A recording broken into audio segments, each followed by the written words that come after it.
1998년 외환위기 당시에 베스트셀러 반열에 올랐던 익숙한 것에서 결별하라는 책이 있습니다. 그 책은 당시 IMF 그 상황 속에서 굉장히 반향을 불러일으켰던 화제의 책이었습니다.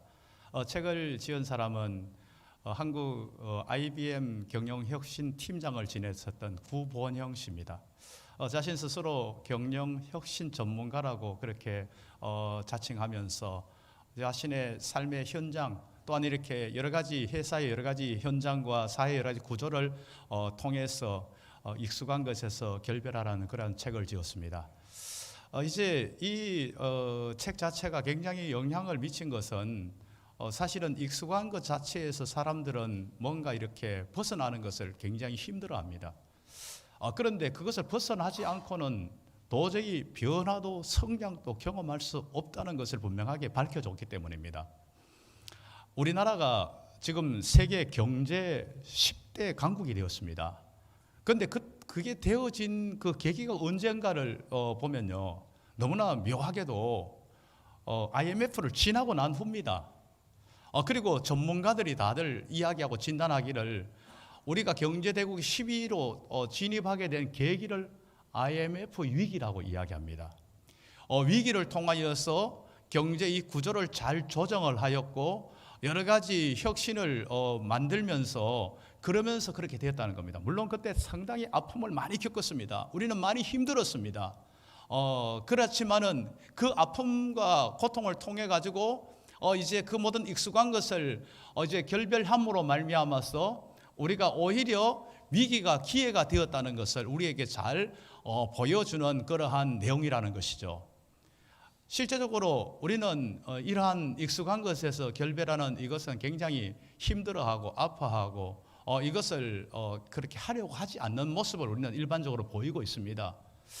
그러나 그렇지 않으면 변화도 성장도 어떤 것도 기대할 수 없다는 것을 우리는 분명히 알아야 됩니다. 지금 우리는 전 세계가 이 코로나 이후에 위기를 겪고 있습니다. 모두가 다 어렵고 힘든 그러한 위기 상황 속에서 지나고 있습니다. 이러한 위기 속에서 우리가 익숙한 것에서 벗어날 수 있는 변화와 혁신을 우리가 추구한다면 이것은 우리에게 놀라운 기회가 될 수 있다는 것을 우리에게 잘 보여주고 있는 거예요. 제가 경제적인 것을 가지고 출발하니까 전부 경제적인 이야기를 하나 목사가 이렇게 생각할 수 있지만은요, 여러분 영적인 측면 한번 돌아보세요. IMF는 경제적인 것을 돌아보게 했지만은요, 실제로 코로나는 우리의 일상의 모든 것을 다 돌아보게 했습니다. 심지어 영적인 부분까지 적나라하게 드러나도록 만들어줬어요. 내가 이렇게 믿음 생활해도 되는가? 이 모습 이대로 내가 문제 없는가? 이걸 다 보여줬습니다. 모든 것들을 다 드러나게 만들었습니다.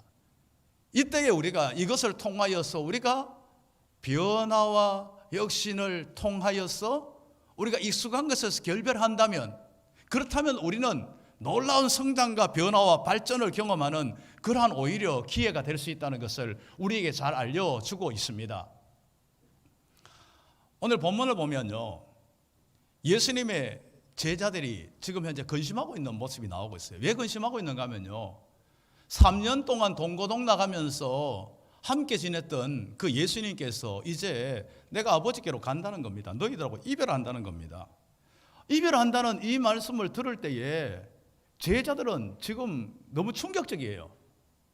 지금 자신들이 원하는 것 하나도 이룬 것이 없다고 생각하고 있어요. 그런 가운데서 예수님이 떠나가신다고 하니까 너무 충격적인 이 상황에서 이 익숙한 그 상황을 받아들이기를 원치 않고 있어요. 그래서 오늘 본문은 읽지 않았지만은 본문 앞에 나오는 5절 6절의 내용을 보면 이렇게 말씀하고 있어요.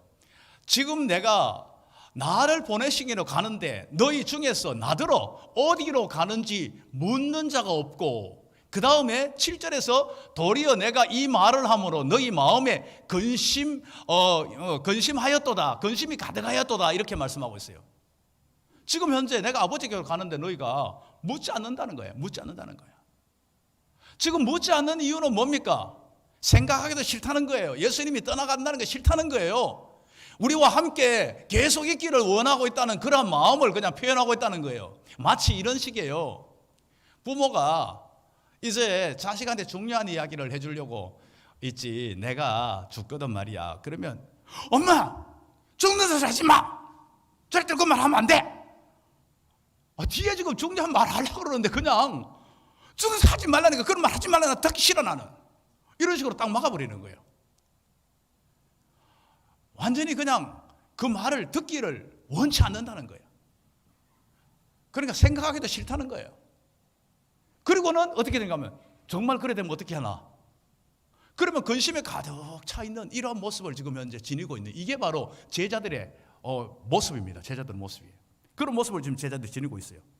이러한 제자들에 대해서 이제 예수님께서 7절에서 말씀을 하고 있어요. 이렇게 근심하는 제자들을 위로하시면서 7절에서 이렇게 말씀해요. 그러나 내가 너희에게 이제 실상을 말하노니 내가 떠나가는 것이 너희에게 유익이라. 내가 떠나가지 않으면 보혜사가 너희에게로 오시지 않을 것이요, 가면 내가 너희에게로 보내리니. 유익이라는 겁니다.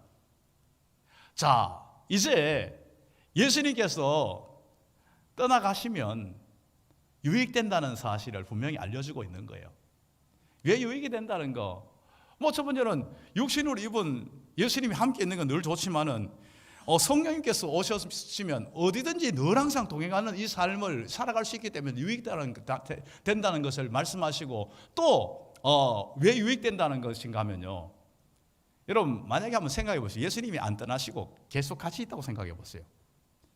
계속 같이 있다고 생각하면 제자들이 호황된 꿈을 버릴까요? 이들은 호황된 꿈 절대로 안 버립니다.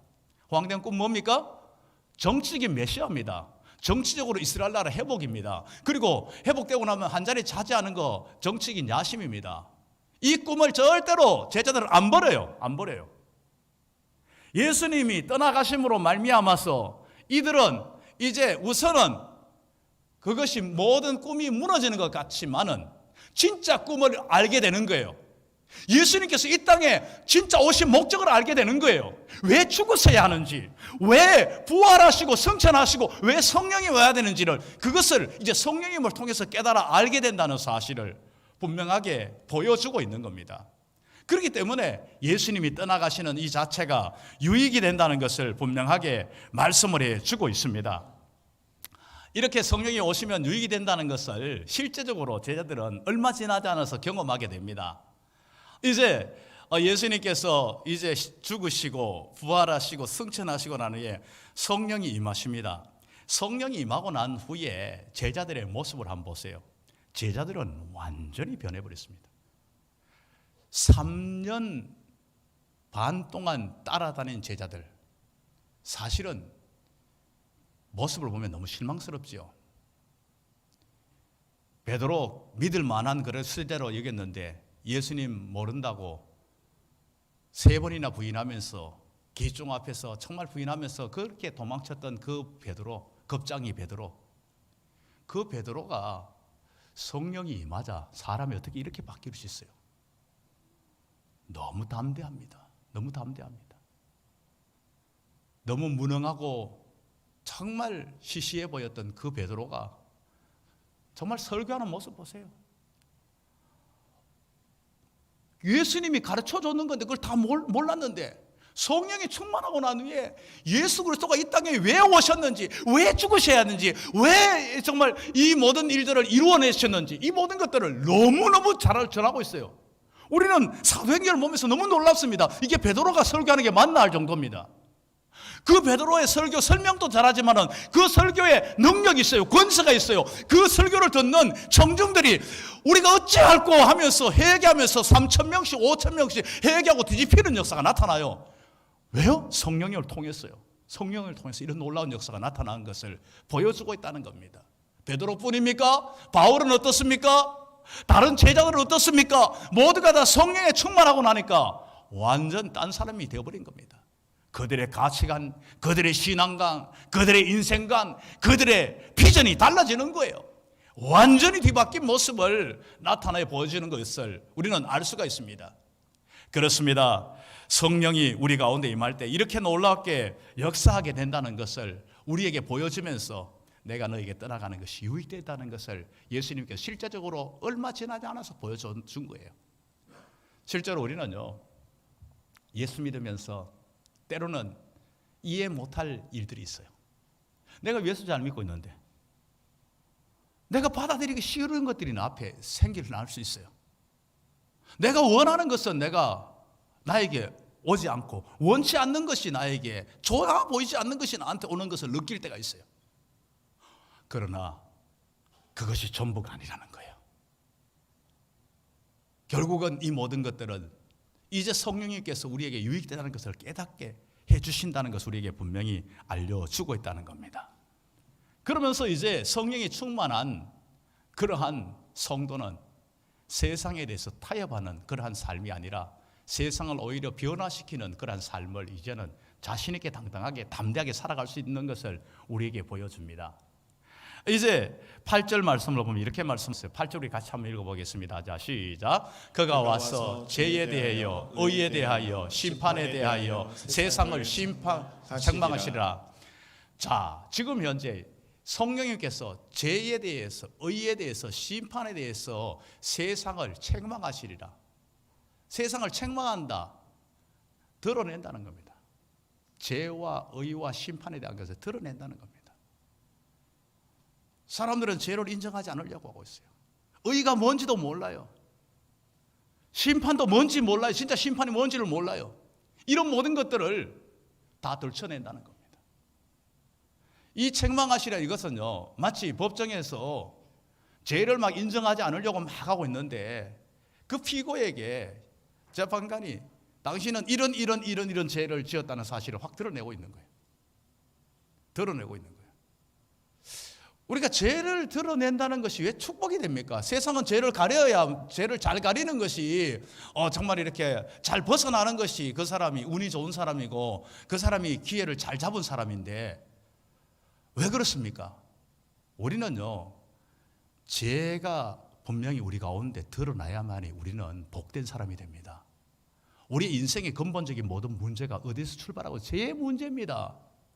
죄의 문제인데 이 죄의 문제가 얼마나 심각하다는 것을 내가 알아야 돼요. 인정해야 돼요. 그래야만이 예수 그리스도가 필요하다는 것을 느끼게 된다는 겁니다. 예수 그리스도가 우리의 모든 죄를 사할 필요가 있다는 것을 느끼게 되는 거예요.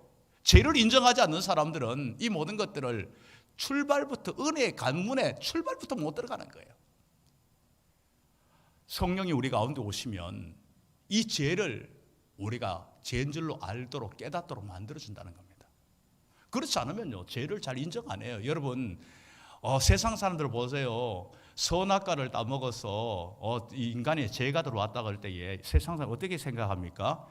아니, 그까짓 과일 하나 따먹은 거 가지고 뭘 그렇게 자꾸 문제 삼고 그래. 내가 따먹은 거 아닌데 옛날에 나도 알지 못하면서 따먹은 거 가지고 왜 우리한테 죄인이라고 자꾸 이야기해. 여러분, 이렇게 생각할 수 있어요. 얼마든지요. 이 죄에 대해서 잘 모르면 그렇게 생각하는 거예요. 성령이 열어주지 않으면 그렇게 생각하는 거예요. 여러분, 이게 과일 문제가 아니에요. 이건요, 과일 하나 따먹어도 이 문제가 아니라 죄의 뿌리를 이야기하고 있는 거예요. 죄의 근본을 이야기하고 있는 거예요. 뭡니까? 선악과 따먹은 것은요, 하나님의 말을 듣기보다가 사단의 말을 들은 거예요. 하나님의 말을 따르기보다 사단의 말을 따랐다는 거예요. 이 선악과를 따먹은 이 자체가 하나님에 대한 불순종이에요. 하나님을 인정하지 않았다는 거예요. 하나님을 따르지 않겠다는 거예요. 이게 죄의 뿌리입니다. 이게 죄의 방이에요. 죄는 여기서부터 모든 게 출발되어진다는 겁니다. 그렇기 때문에 죄가 얼마나 심각한, 선악과의 문제가 얼마나 심각한 문제라는 것을 우리에게 분명히 알려주고 있다는 겁니다. 이건 성령이 우리 가운데 오실 때에 이 모든 것들이 깨달아지는 것이지, 그렇지 않으면 그냥 과일 하나 따먹은 게 무슨 문제, 이런 식으로 되어버린다는 겁니다. 이제 죄에 대하여 의에 대하여 심판에 대하여 말씀하고 난 후에 이어서 바로 죄에 대해서라 하면, 그리고 바로 이어서 말씀하고 있어요. 뭐라고 합니까? 죄에 대해서라 하면 뭐라고 이야기하고 있어요? 이어서 한번 보시죠. 자, 시작. 죄에 대해서라 하면 그들이 나를 믿지 아니함이요. 죄 중에 가장 큰 죄가 뭔지 알아요? 하나님을 믿지 않는 겁니다. 죄 중에 가장 큰 죄가 뭔지 알아요?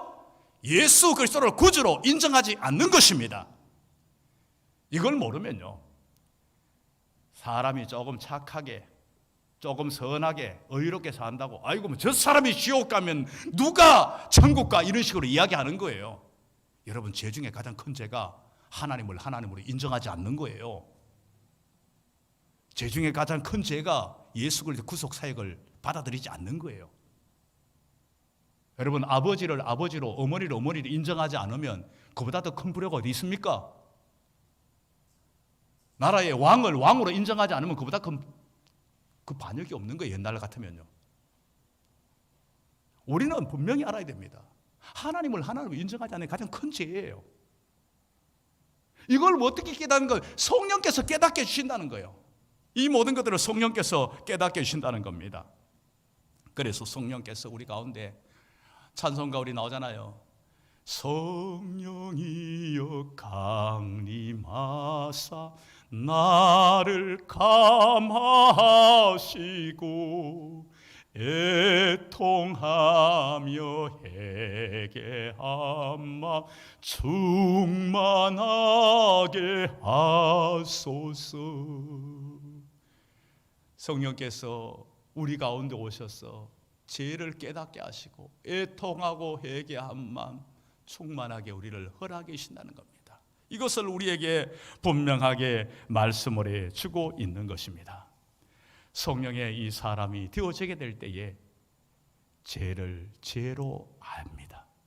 무엇이 가장 근본적인 죄가 되는지, 무엇이 가장 하나님 앞에 바르지 못한 악한 것인지, 이것을 깨닫게 만들어준다는 것입니다. 그래서 이제 죄에 대해서 민감하게 반응하는 거예요. 이전에는 세상적인 인간적인 가치관으로 모든 것들을 봤던, 어떠한 시각 속에서 봤던 이 모든 것들이 이제는 영적인 시각에서 보게 되는 거예요. 하나님의 그 모든 그 모습 속에서 죄가 무엇인지를 알게 되는 것, 바로 성령님을 통하여 이 모든 것들이 가능하다는 겁니다. 의에 대하여는 무엇입니까? 여러분, 무엇이 여러분을 의롭게 할 수 있습니까? 의롭게 할 수 있는 이 모든 것들은요, 세상에서 아무리 힘쓰고 울어도 우리의 모든 죄를 의롭게 할 수 없습니다. 의롭게 되어지는 길은 바로 예수 그리스도가 불의한 세상 가운데서 우리의 죄인의 모든 죄를 짊어지시고 십자가에 못 박혀 죽음으로 말미암아 우리의 모든 죄를 담당하심으로 말미암아 십자가의 보혈의 공로로 의로워지는 거예요. 다른 것으로 의로워질 수가 없어요. 예수 그리스도의 의의 옷을 입을 때에 우리는 의로워지는 거예요. 다른 방법으로 우리는 의로워질 수 있는 방법이 없다는 것을 우리는 분명히 알아야 된다는 겁니다. 심판에 대하여서라는 것은 뭐를 말하고 있습니까? 심판에 대하여서 말씀하는 거, 11절 말씀에 심판에 대하여서라 하면 이 세상 임금이 심판을 받았습니다. 이 세상 임금은 누구를 이야기합니까? 공중의 권세 잡은 자 마귀를 이야기하고 있습니다. 사단을 이야기하고 있습니다. 심판을 받았다는 겁니다. 자, 여러분 한번 보세요. 예수님께서 십자가에서 피를 흘려 죽으셨어요. 겉으로 볼 때는 예수님이 고난당하시고 예수님이 심판을 받으신 것 같이 보여요. 그렇지만은 그렇지 않다는 겁니다. 그 반대라는 겁니다. 예수님이 십자가에 달려 죽으시면서 어떻게 되어집니까? 바로 다 이루었다 하시는 순간에 창세기 3장 15절에 사단의 머리를 깨트리는 역사가 나타나는 거예요. 그 역사가 이루어지는 거예요. 사단의 머리가 깨어지는 순간입니다. 죄를 가지고 인간들 속에서 역사했었던 그 모든 것들이 깨어지는 순간이라는 것을 우리에게 분명히 말씀해 주고 있습니다. 이것에 대해서 히브리서 이제 말씀은 이렇게 말씀하고 있어요. 히브리서 2장 14절 우리 같이 읽습니다. 시작. 자녀들은 혈과 육에 속하였으며 그도 또한 같은 모양으로 혈과 육을 함께 지니심은 죽음을 통하여 죽음의 세력 잡은 자를 곧 마귀를 멸하시며, 죽음의 세력을 잡은 자 곧 마귀를 멸하시는 순간이라는 겁니다. 심판하는 순간이라는 겁니다. 이것을 우리에게 분명하게 나타내 주고 있다는 것입니다. 이러한 이제 예수님이 십자가에서 피 흘려 죽으심으로 모든 죄값을 지불하시고 사단의 모든 권세를 다 이기셨습니다. 사단의 모든 세력들을 멸하셨습니다. 이제 우리는 예수 이름의 권세와 능력 붙들고 나가면 사단은 쫓겨납니다. 이 사실을 확고하게 믿으시기 바랍니다. 사단은 이미 머리가 깨트려진 존재예요.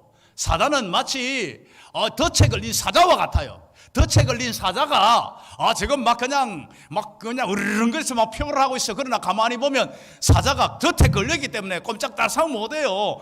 괜히 막 걸렸기 때문에 더 야단을 떨고 있는 것 뿐이에요. 벗어나려고 소리를 지르고 있는 것 뿐이에요. 더 이상 벗어날 상황이 안 돼요. 예수 그리스도의 이름과 권세와 능력 가운데 완전히 지배당하고 있는 거예요. 그렇기 때문에 우리는 이 사실을 확고하게 믿어야 돼요. 우리 이거 믿으면요, 사단 겁낼 필요가 없어요. 우리는 자신 있게 담대하게 당당하게 임할 수 있어요. 그렇다고 덫에 걸린 사자 깐족거리면서 앞에 가가지고 입 앞에 가고 그러면 안 돼요. 그러면 물려요. 사단 앞에서 조심하지 않고 우리가 마음대로 그냥 우는 사자 살 때 네가 그래 봤자 그러다가 괜히 깜짝거리다가 당하는 수가 있어요. 그럴 때 우리는 항상 깨어있고 정신 차리고 믿음으로 임하기만 하면 우리는 문제 없어요. 우리는 승리하게 된다는 사실을 우리는 잊지 마시길 바랍니다.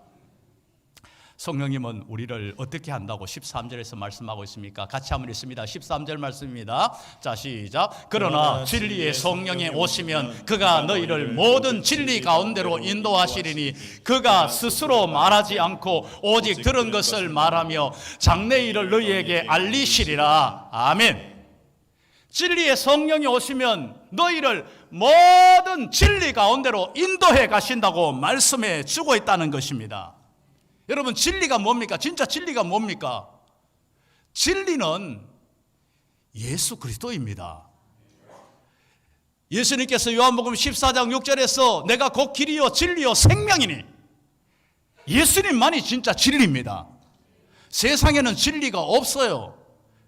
진리라는 것은 변하면 안 돼요. 변하면 진리가 아니에요. 세상에 인간의 누구의 말이라도 변하지 않는 것이 없어요. 아무리 위대한 학설도 나중에 좋은 학설이 나오면 뒤집혀버립니다. 변합니다. 그건 진리가 아니에요. 진리는 영원히 변하지 않아야 돼요. 예수 그리스도의 말씀은 영원히 변하지 않습니다. 바로 이 성령님은 영원히 변하지 않는 진리의 되시는 예수 그리스도를 증거하시 가운데 오셨다는 사실을 우리는 알아야 됩니다. 예수 그리스도에 대해서 우리는 그동안 잘 몰랐던 것들이 많아요. 제자들도 예수님을 잘 몰랐어요. 심지어 예수님께서 내가 너희에게 주는 떡이니 내가 이 잔은 너희로 해서 마시는 피니 이야기해도 하나도 감이 안 잡혔어요. 와닿질 않았어요. 예수님이 죽은다 해도 아무것도 와닿지가 않았어요. 그러나 성령이 오셔서 그 모든 것들을 깨우쳐주는 순간에 모든 것들이 환하게 열리는 역사가 나타나는 거예요. 예수 그리스도께서 바로 나를 위해서 피 흘려 죽으셨구나. 그 죽으심이 얼마나 놀라운지 그것을 깨닫게 하는 거예요. 그 성탄에 그 잔을 마실 때마다, 그 떡을 먹을 때마다 감사와 감격 속에서 임하게 되는 거예요. 이 모든 것들을 성령께서 이 모든 걸 열어줄 때에 이 모든 것들이 가능하다는 것을 우리에게 분명하게 말씀해 주고 있습니다. 세상의 가치와 기준은요, 변화무쌍하게 변합니다. 그거 여러분 붙들고 이게 저 진짜인 줄 알고 있었는데 이게 변해버렸어요. 변해버리면 돼요. 그거 붙들고 있는 사람은 낙동강 오리알 돼버리는 거예요. 그냥요. 그거 붙들고 그게 전부인 줄 알고 붙들고 그거 안고 살아갔는데 그냥 떠내려가 버리는 거예요. 어디로 떠내려갈지 모르고 떠내려간다면 여러분 얼마나 비참해집니까? 세상의 가치와 기준에 붙들려 있는 삶이 아니라 이제 우리는 성령에 붙들리면요, 우리를 온전히 진리 가운데 흔들림 없이 우리를 살아가도록 만들어준다는 것입니다. 세상의 가치 기준으로 살아가는 것이 아니라 바로 진리의 기준으로 모든 것을 판단하며 살아가는 그러한 삶을 우리는 살아가게 될 것이라는 겁니다. 여러분, 사람들은 참 익숙한 것을 좋아해요. 익숙한 사람들과 교제 나누기를 좋아하고, 내가 익숙하게 지내왔었던 것을 만족해야 하고, 익숙한 그 모든 것을 벗어나지 않고 고수하려고 고집하는 모습들을 보입니다. 그러나 우리는 익숙한 것에서 벗어나야 합니다. 벗어나기 위해서는 우리는요, 날마다 성령께서 우리 가운데 열어주시는 것을 우리는 날마다 내가 이것을 받아들일 수 있는 자세가 돼야 돼요. 때로는 내가 볼 때는 안 좋아 보이는 것들도 이렇게 인도하면 성령이 가장 좋은 걸 허락하신다는 사실을 우리는 받아들일 수 있어야 돼요. 그런 자세가 되어 있어야 된다는 겁니다. 그렇지 않으면 우리는 성령께서 우리에게 열어주시는 것들을 누리지 못해요. 그리고 성령님께서는 우리를 좋은 안내자가 되신다고 말씀하고 있어요. 좋은 안내자가. 장래일을 우리에게 알게 해주신다는 겁니다. 우리는 한치 앞도 예측할 수 없는 그러한 삶을 우리는 살아가잖아요. 내가 살아가는 이 세상에 한치 앞도 예측할 수 없지만은, 그러나 성령님께서 모든 것을 아시는 성령님께서 내 삶을 인도해 간다면 걱정할 것 하나도 없는 거예요.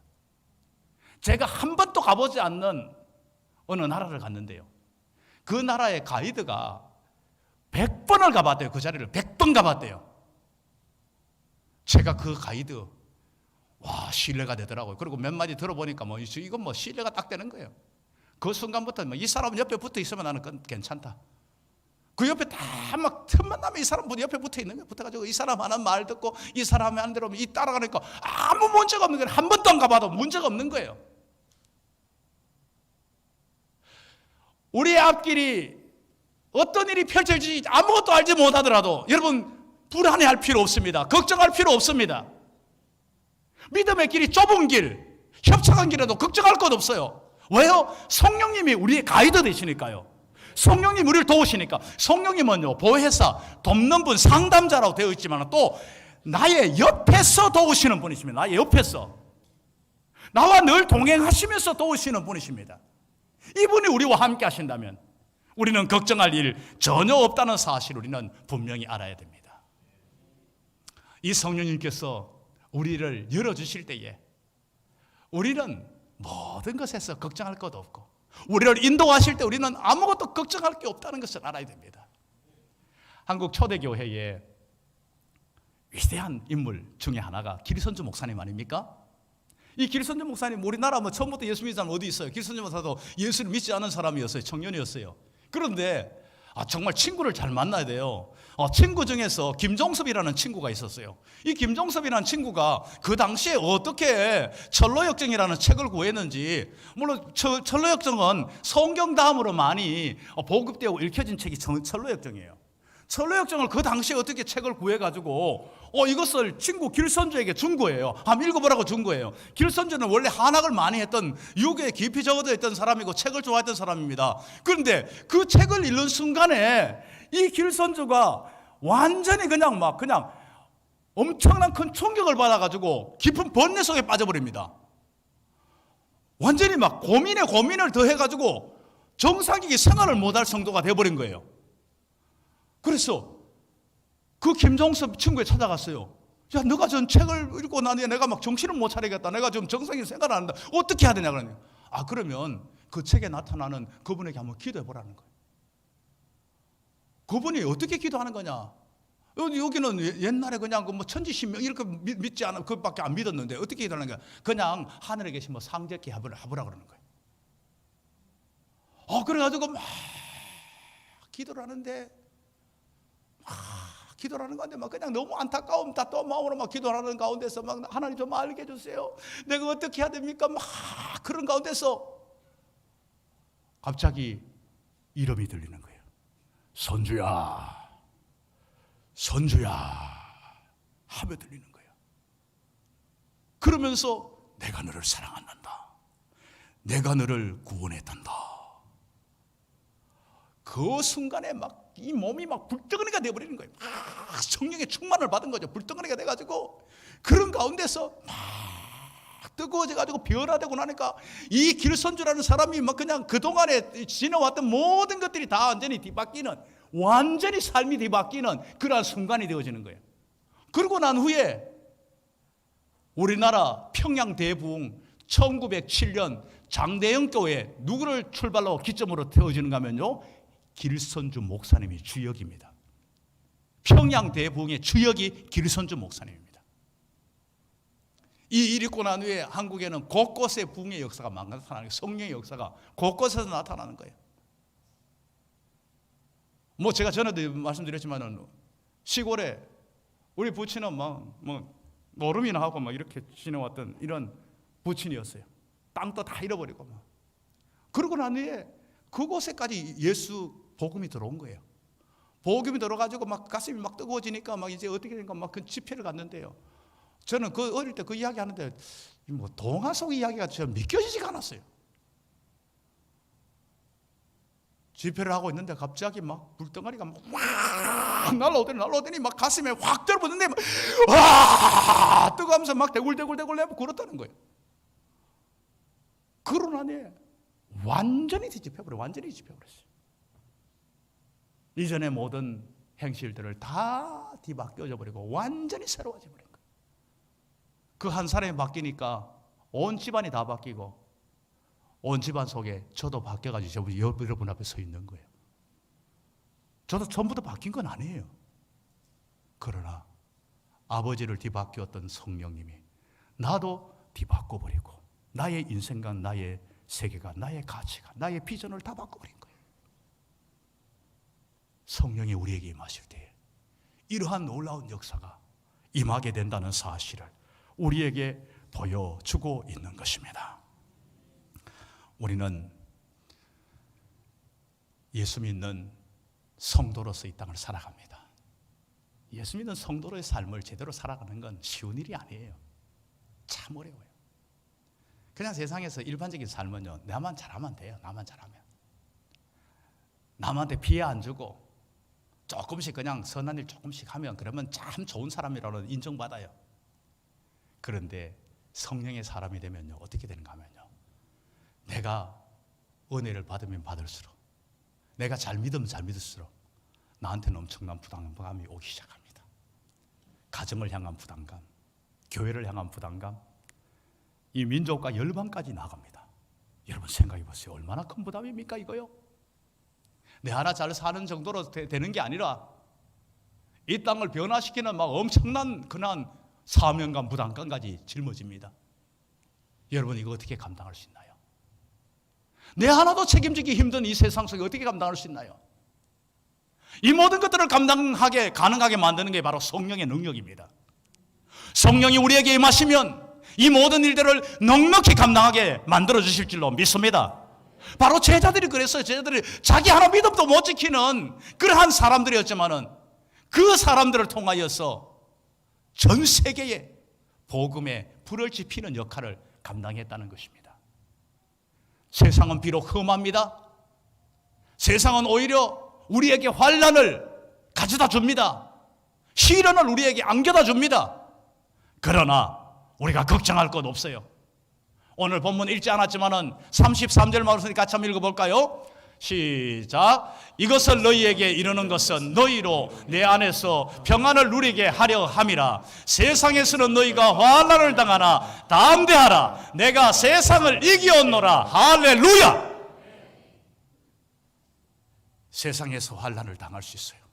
그러나 담대하십시오. 성령의 능력으로 세상을 이깁니다. 성령님은 어제나 오늘이나 동일하게 여러분의 삶 속에 개입하시며 역사하시며 다스리기를 원하십니다. 성령의 능력을 인정하십시오.